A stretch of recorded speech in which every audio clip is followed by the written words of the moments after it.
Hello and welcome to episode 5 of season 2 of Urban Agoge, where we've changed up how we're doing things. I'm really excited to bring this one to you because I haven't got to do very much at all. But what we have got, aside from my own meagre contributions, we have a breakdown on how to cook rice from Rembimon. We have a short video essay from Harlequin, and one of a selection of videos that Digital Whiskey sent to us about restoring or improving a basic cheap tarp. And I've got a challenge for you later.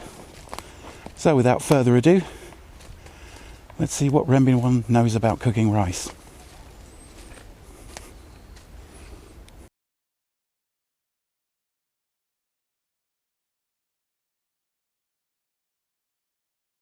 So it's me again. Here's my kitchen of the new house we've moved into. I kind of like it. So today we're going to do a thing with a zebra billy. We're going to make basmati rice, which I think we can do on a campfire. I'm going to do it today on the Arga because it was here when we moved in. It's part of the house. I'm going to do it on the Arga because it's a bit easier than having to go outside. Outside's okay, but it's a bit windy. It wouldn't be great for the microphone, so I'm going to do it on the Arga. So when we get rice, I'll be back in a moment. It's a small type of zebra billy. These tiny ones, they're not tiny, but they're good, right? And they usually come with a little tray sort of bowl thing. We take the bowl thing, we're going to fill it with basmati rice, and then we're going to pour the basmati rice into the billy. Can I do this without spilling any? Oh, I spilled one. And a bit. Right, so there we go. That's in there. There we go. If I can do it properly. That's the problem with using a front-facing camera for like things. Oh, you can see me, but it's a bit of an ass. Anyway, rice is in here. Okay, so it's an ask for me to do the front-facing camera for this part, but we're going to take the bowl, we're going to fill it once with water and pour it in, right? Just once. And then we do half of this again, half of the water again, half full. Okay, so that's half again. Into there, right? And we're going to, well, actually not just yet, we're going to grab this, and in this case I'm going to put it onto my boiling plates, because that's what we've got, but you're going to put it on your heat. And I'm going to take a cooking implement in this case, and just a fork, just give it a mix, get all the rice in there, alright, all mixed in, nice and easy, alright. The rice is going onto the simmering ring just for the moment while it boils. As soon as it cooks, we're just mirroring what we're going to do when we're out cooking outside. You're going to bring it to the boil, and as soon as you bring it to the boil, you're going to bring that heat back, knock it down to a simmer, which we will do here by moving from the boiling plate to the simmering plate, right? I know, it's a bit bougie, but the house came with it, so I'm not complaining. But as soon as it starts boiling, we're going to move it to the simmering plate, and we're going to put the lid on, right? And then we're going to start a timer. Okay, so it's almost coming up to a rolling boil. You can see a few bits of boiling here. What I would say is it's worth giving this a stir now and then, right? Just to make sure it doesn't stick. At this point, we want it to not stick. However, when we put the lid on, that's a different story. Okay, so we've got a boil now. It's not a massive rolling one, but it'll do. And I don't think we're going to get much because of the amount of rice I put in. I think I put maybe a bit too much in, so we'll edit those options later. So we're going to take this, and I'm going to move it, or we're going to start it simmering. So I'm going to put it onto the simmering plate here, right? And then whilst it's simmering, whilst we turn the heat down, pop the lid on. Now, then we're going to start our timer for 10 minutes. Right? Going 10 minutes, yeah. So the thing you want to bear in mind with this is that this needs to be going for 10 minutes simmering with the lid on, and the lid has to have no holes in it. If there are holes in the lid, you defeat the purpose of the steaming of the rice, which is what we're doing. We're steaming the rice, right? So I have this on there for 10 minutes. Okay, right, there we go. It's been exactly 10 minutes. I'm going to hit that button to reset the thing, and then we're going to take the rice off the heat and we're going to leave this for another 10 minutes. Whilst you're waiting for your rice to finish steaming, the last part of steaming, you could prep some veg. I've done a few bits, some spring onion, just cut up a spring onion, wash, cut up a spring onion, or scallion, as it might be called in the US or other places. I've got some tuna chunks from a supermarket. Other supermarkets are available. And I'm going to, with this, the thing is about rice can be a bit meh if you don't add something to it. So I'm going to add some sauce, some of these stir-fry sauces, right? So I think I'm going to go with the oyster and spring onion today. But I also found there was a sweet chilli and garlic, and there's also a hoisin and garlic stir-fry. So I'm going to go with the oyster and spring onion stir-fry today with this. But what you can also do, if you're going to take more than one pot, right, you can get something like this. That's just a sachet, big sachet full of powdered sauce, and you add water to it. You see there, it's like 225 millilitres, 8 fluid ounce of water. That's all you need. Boil it up, and you've got a really nice katsu curry sauce. But we're just assuming one pot, so we're just going to go with this sauce here. This might be a bit too much, but we'll see. Okay, here we go. Right, we're ready. Turn you off, and we're gonna just stick this under here, take the lid off. Now, how do we look? Well, I say that's looking pretty good. There is a lot of rice here. There's more than I expected there to be. Just, I think, yeah, we need to maybe edit that. Well, I'll find out what it's like after I've eaten all this. So let's give this a try.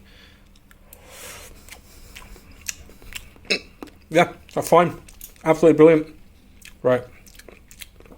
So. Now I wasn't sure about this because this has got quite a bit of olive oil in it, but given the amount of rice in there, I think that's fine. We're going to dump all that in.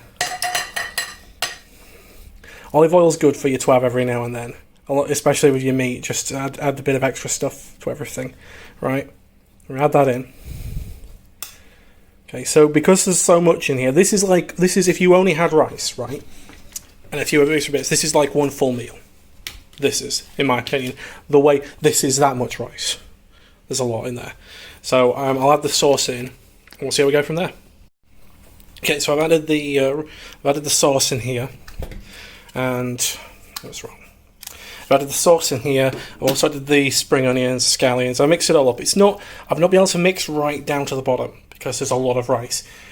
I'm gonna have to walk back those things I gave you earlier, those measurements, but I'm sure we can sort that out in the edit. I'll put some stuff up on screen now of what I recommend for this.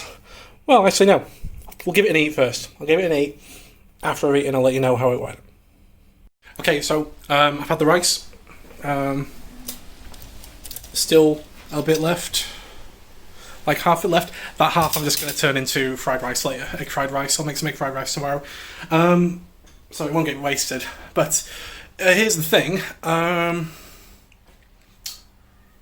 worked perfectly. Aside from there being too much rice, that worked perfectly. Like if you were going to make 2 meals in one go and you knew you'd make egg fried rice later, the amounts I gave you earlier are about right. Otherwise, I would half everything. So half of this of rice, 1/2 of this of rice, and then 3/4 of this of water will be enough to do half of a zebra billy, half of one of these small zebra billy, well, half of whichever zebra billy you're going to use. And that will be enough for, I would say, I like having a decent amount of rice with anything I eat, if I'm having something with rice. And the sauce was fine. The sauce was absolutely fine. In fact, that sauce that I got, that sachet of sauce, only lasted for half of the rice. This thing, right, lasted for the amount of rice I've eaten. So did the tuna. So did the scallion. So half of this of rice, 3/4 of this of water. Follow the exact same recipe. Exact same recipe. So same amount of time on the boil it. Well, bring it to the boil. Simmer it for 10 minutes covered. Let it rest off the heat for 10 minutes as well covered. then you can take the lid off and enjoy beautiful steamed basmati rice.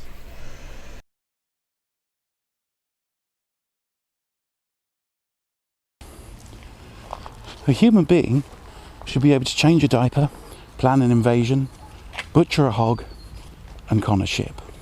Design a building, write a sonnet, balance accounts, and build a wall. Set a bone, comfort the dying, take orders, give orders, cooperate, and act alone. Solve equations, analyse a new problem, pitch manure, and program a computer. Cook a tasty meal, fight efficiently, and die gallantly. Specialisation is for insects. So that seems fairly straightforward, doesn't it? Robert Heinlein's quote from Time Enough for Love, which was from 1973, a couple of years after I was born. But on review of that, and I've had like a couple of weeks to think about it and think about that segment, even though I probably didn't take as much time as I could have done to shoot it. But I wanted to get the idea across. So, first out of the gate, to me that seems just a smidgen ableist. You know, they all seem to be very able-bodied kind of things that a human, you're not regarded as a human being if you can't do these things. And I don't think that was Heinlein's point. I think the point more was you should always strive to be more useful to your species type thing, to the people that rely on you, become more reliable as you get older is the function of an adult. So yeah, and fair enough, there's a good chance that Heinlein might not have agreed with me.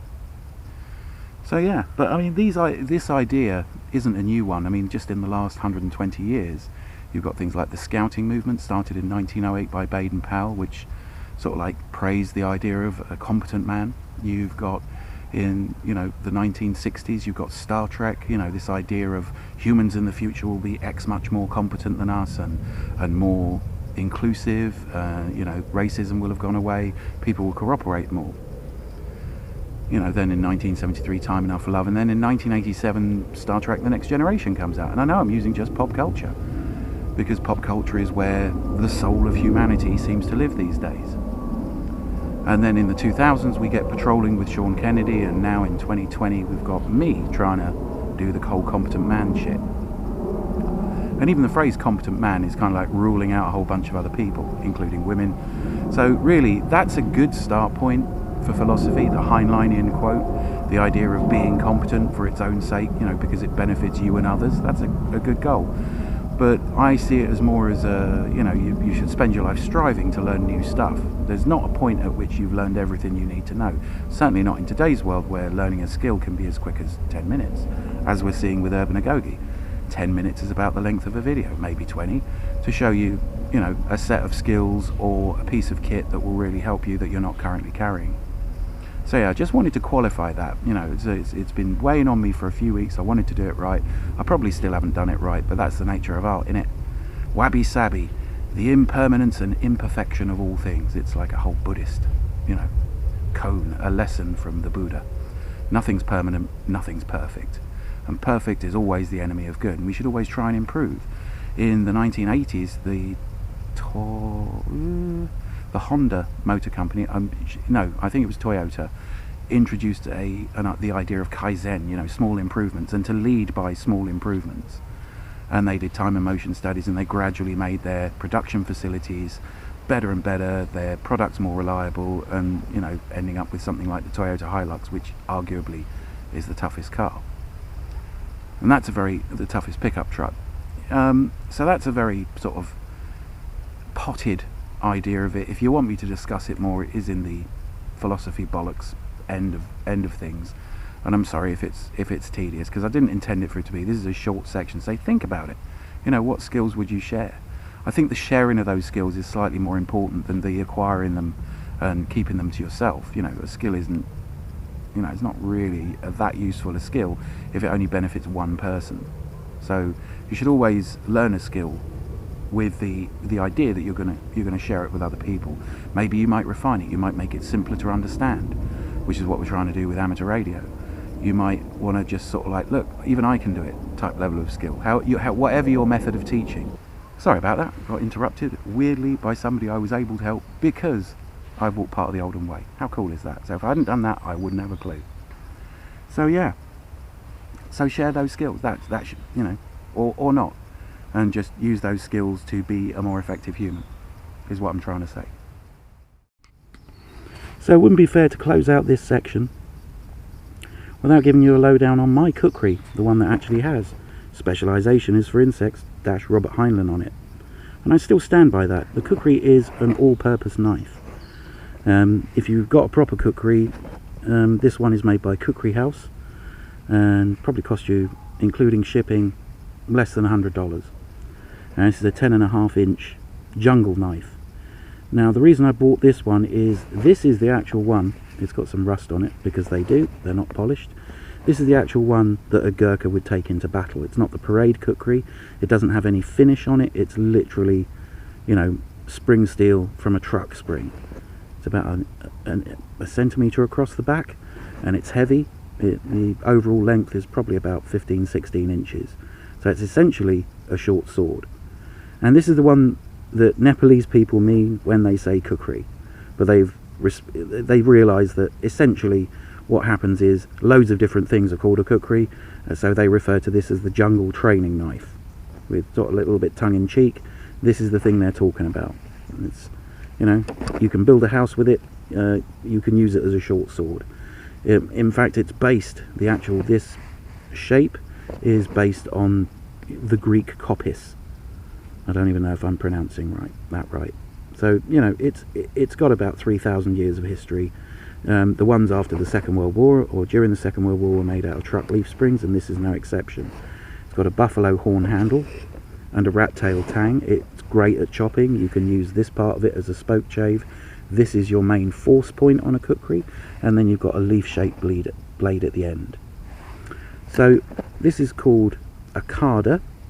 It's the utility knife that comes with cookeries. Again, this is the same sort of steel. It's usually made from the removed sections of the cookery. And this is the utility knife. It's also got a buffalo horn handle. It's a very simple build. It again is pretty thick. It's about 4mm thick, which for a little tiny knife is very thick. I've used it for all sorts of, you know, menial round the campfire sort of like cutting tasks. And this I've used for chopping, and you can do quite a lot with it. Love this. And yes, it's always going to build up rust. It's always going to have a patina because that's how it is. And this is the sharpening steel for the cookery, called a chakmak. So carder chakmak. And when you look at the sheath, there's the complementary little sheaths inside it. So this is an all buffalo horn sheath with a little bit of a wood lining. So you essentially get 3 knives in one. Well, 2 knives and a sharpening steel. And these things last forever. You know, it's such a big hunk of steel. Clean it from time to time. I didn't clean it before I came out today, so I don't want any comments about rust on my knife or anything shit like that. This is really one of those things you clean as and when you need to. Otherwise you'd be cleaning it all the time. I don't ever intend to buff it out to shiny, but you know, your mileage may vary. It's your own call. But yeah, so that is the everything knife from Nepal. You know, it's about as close to a utility farm implement stroke self-defense weapon as you're ever going to get. Love it. Thanks for taking the time to watch it. So how interesting was that? Okay, let's get on with it. We've got lots to bring you today. So without any extra kerfuffle, here's Digital Whiskey telling us how to upgrade a cheap tarp. Run VT.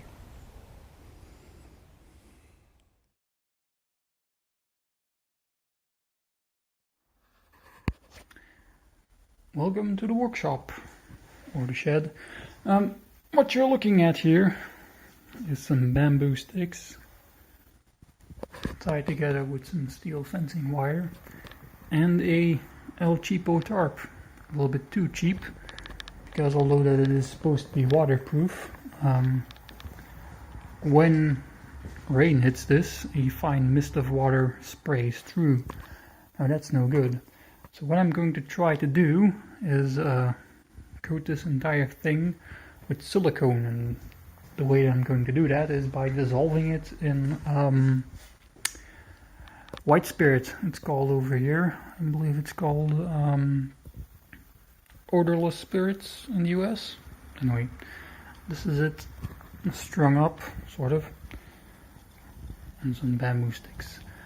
Just so that I have a nice big frame that I can paint it on, let it dry, and I'm gonna try that now and see how good that works or it doesn't. Today is tomorrow, and as you can hopefully see, this tarp has now been siliconized. I used 1 part silicon, 5 parts white spirit. The way I did that was I put a glass jar on some kitchen scales, added about half full of white spirit, weighed what that weighed without the weight of the jar obviously, divided that by 5 and added that much amount of silicone. Now that's not 1/5 silicone, that is 1 part silicone, 5 parts solvent. I think if I did the math right. And then I just brushed it all on after giving it a good shake, after giving the jar a good shake. It's not completely even, but you know, it should work. Oh, and by the way, odorless spirit or white spirit is non-flammable, so according to the internet, yes, you can do this with gasoline, but that would turn this place into a bomb until all of it has flashed off, so I advise against that.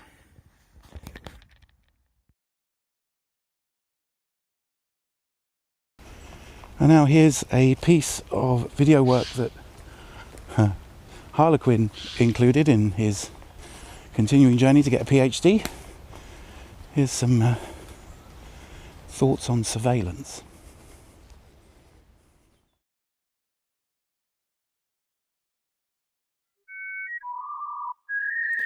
New ways of watching. As we enter the 21st century, the proliferation of surveillance technologies was astounding in both its breadth and depth. No longer were everyday activities relegated, ignored by the agents of the state apparatus, unless you're a person of interest. Now everyone is a person of interest. Surveillance had been something that existed for a long time, as long as the modern state has existed. Wiretapping, house recordings, movements logged and meetings recorded, all collated by the police and intelligence services, regularly spied on people of interest. But the effect of this were hardly felt by the everyday people going about their lives. The 70s spy novel of things like Tinker Tailor Solved a Spy by Le Carre tell a model. They explain the tropes of surveillance at that time. With the creation and mining of big data came the explosion of new models of surveillance. Literally everyday activities were now mined for data extrapolation. Every movement you take, every communication made, every search query correlated. No longer is your mundane existence ignored. Now it has been monetized and sold into the hands of corporate interests, all under the guise of convenience. Now, the issue here isn't with the data. Data isn't good or bad. It's what's done with data that causes issues. Is my tracking my fitness bad? No, of course not. It means that I can be more effective in training. Is the tracking of calories consumed likely to cause an issue to anyone in general terms? Again, no. As Dr. O's works point out and fictionally highlight, great change can come about from monitoring of the everyday mundane. Surprising changes can be made in a person's behaviour by monitoring data. The issue comes about when the outcome of this data mining isn't stopping myself from eating a packet of biscuits. It's when it's used to sell me more biscuits, which I don't need or want, and certainly shouldn't be eating. The issue comes about in the sale of all this mundane data to corporate interests. For rock bottom prices, you can build some useful societal models. Using this technology sells things, whether those things are the latest fashions, bogus scientific claims, or even elections. And therein lies the issue. We've sold our surveillance to the lowest common bidder, and our only reward was convenience. As for cult highlights, for the marks that once indicated status, privilege and affiliation were increasingly in place, or at least supplemented, by a whole range of degrees of normality indicating membership of a harmonious social body, but also played a part in classification, hierarchization, and the distribution of rank. In a sense, the power of normalization imposes homogeneity, but it individualizes by making it possible to measure gaps, to determine levels, to fix specialities, and to render the differences useful by fitting them one to another.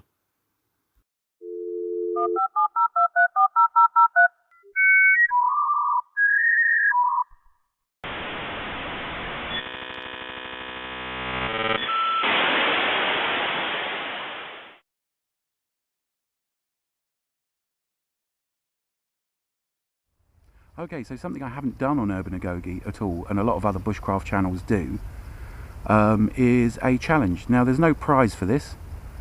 You know, there's aside from the adulation and the respect of your peers, which is the best kind of reward, really. So what I was thinking is, ages and ages ago on Rangers TV, we did a £1 24-hour ration pack, and I went looking at ration packs a few weeks ago, and it shocked me how much they are. Like, you can pay £20, like 25 US dollars or $40 Australian for a 24-hour ration pack. That's insane. I can feed myself for a week on that. So, in the spirit of that, and in the spirit of the kind of, like, I don't know, punk survivalist thing that is the whole Rangers and Urban Agoge thing, I thought I'd issue a challenge. It's like, what's the best ration pack for the money or the weight? You know, a 24-hour ration pack, or even a 72-hour ration pack, or even, you know, a really interesting idea, a cooking from scratch ration pack. I just want to see your ideas of what food you would take, either in your bug out bag or on a camping trip, that really works for you, that's lightweight, that's functional, that doesn't cost the earth, that's quite shelf stable. So you decide on your own categories. Tell us how you came to that choice, and I'd really love to see what people out there come up with. So, I mean, we're talking about 2 or 3 minutes of video at a minimum, maybe 10-20 minutes of video at the maximum. So, you know, I just thought, you know, just to get you in the mood, I just thought I'd show you, you know, I spent £1.50 on portable shelf-stable food in my local supermarket. So that's about $2 or $3 Australian dollars or $3 Canadian dollars. So yes, I'm just going to show you what I got and why I got it. See you in a tick. So here we have it. Got some cheap microwavable, but you can basically cook it in a pan. Long grain rice, that was 35 pence. Got a 6-pack of white chocolate and strawberry cereal bars. You know, other brands are available. I'm not going to do that. Not advertising. Tesco's, just where it's nearest to. We got a 15p pack of noodles, and essentially a pot noodle. Other things are available. Obviously, these are curry flavour noodles, and these are curry flavour noodles. Essentially, you could cook this with this, and you get like a big old chow mein. This is your lunch, and here is your cheapest possible breakfast and snack. So that's less than £1.50. So it came into it like £1.40 for a complete day's worth of food if you didn't want to, you know, spend a lot of time cooking. Obviously other stuff is available, and as I get entries in, what I'm going to do is I'm going to show you a few bits. If the cooking segment with the rice went down well, then there'll be more cooking segments, because I've got a lot of ideas from that, because I'm an old school, you know, cheap nourishing food sort of a person. So yeah, so there's your challenge. Show me your cheapest one-day ration pack, because MREs are getting too expensive. British ration packs are just stupid money, and buying them by post, the postage on them is amazing. It's about 3 or 4 quid postage, 15 quid for the ration pack, and if you go into a store, it'll be about 20 quid for a ration pack. So that's no longer really viable. All this stuff will keep for years, and is also part of your prepping. So let me know what you think.